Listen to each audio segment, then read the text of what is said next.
Hello viewers, how are you? Welcome to Experience Learning. Today we are going to discuss about JDK, JRE and JVM. This is the third lecture on this series of Java programming language, and today the topic which will be discussed is a very frequent and common question in interviews, and most of the time people get confused about what is difference between JDK, JRE and JVM, all this. I have already discussed about, not discussed, just use this term JVM in the previous video, I mean in video 1. This is basically beneficial for the students of BTech, Computer Science, IT and any other IT experience. Okay, let's start, and please subscribe the channel.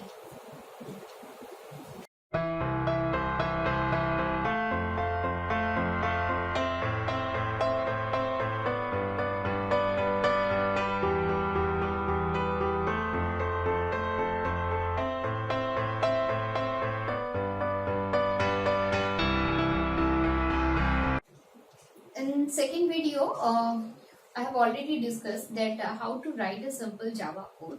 So there you know that how the program is written, and then we are going to compile it using the Java C, and then we run it using the command Java. So you know about it.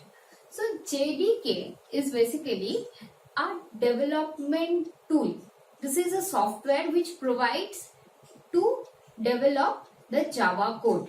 It's actually includes JRE, that means the environment for running it. I will discuss about JRE. It also includes the interpreter, loader, compiler, what I am telling, the Java C, and the archiver jar, where the inbuilt classes or interfaces packages are there. You can just use it. So JDK is a development tool, Java development kit, where it provides the environment to the Java developer to write the code, to compile the code and debug the code, everything. Okay.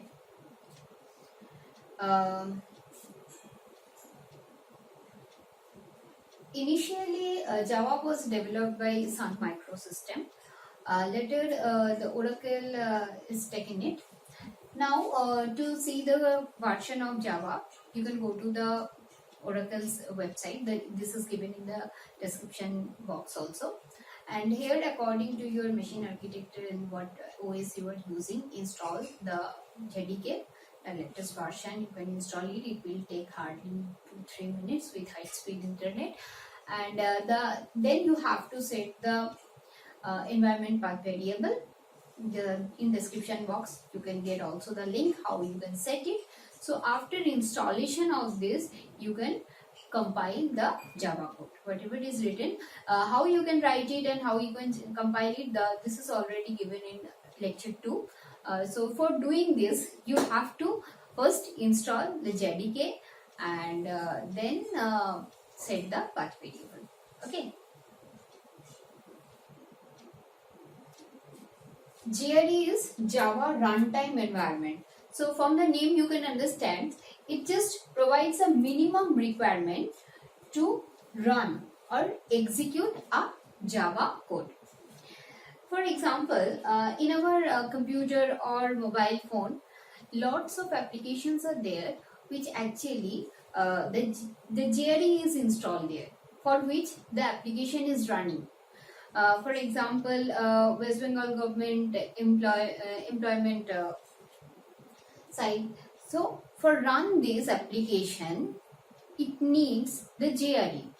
So here you can run the application only using the JRE, but you are not able to write or compile the code without JDK.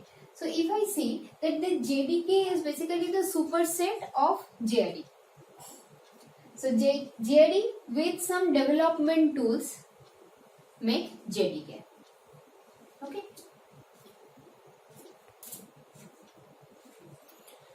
JVM is an interpreter that actually interpret the intermediate byte code and generates the output. What happened generally, if a program is written and it is compiled, or it will be interpreted. So when it is compiled, it is generally faster than when it is interpreted. But there is the magic in case of Java, just because of this bytecode. This is very important in Java, this bytecode. For having this intermediate code, that is a bytecode, the interpretation is very fast. Why? Because the intermediate intermediate bytecode is highly optimized code. It's highly optimized. So generally a language which is interpreter based is generally slower than a language which is compiler based.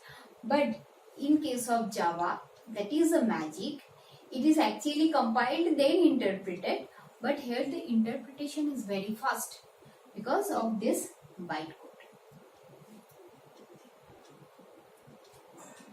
You can make the note of this, and one thing you can see that JVM with library classes is JRE, JRE with development kit is JDK, and JVM is, you can see this is basically the heart of either JVM or JRE, whatever. This is a very important part. You can make the notes of it, and the architecture of JVM I will discuss it in next video. Now I am going to discuss how it works. I mean how the JRE and JDK works. I am going to discuss it.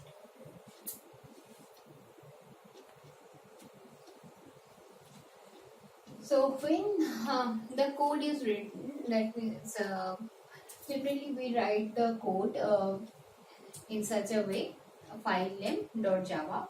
So here I have just giving you the example as test.java. It is written. So Java C, we know that we have to compile it using Java C. So after compilation, you will get a .class file. This class file is actually the bytecode file. So after creation of this, when you are going to run the code, you know that this is in the secondary memory. Now you have to bring it secondary memory to primary memory for execution. So when it will be loaded, so class loader will load it.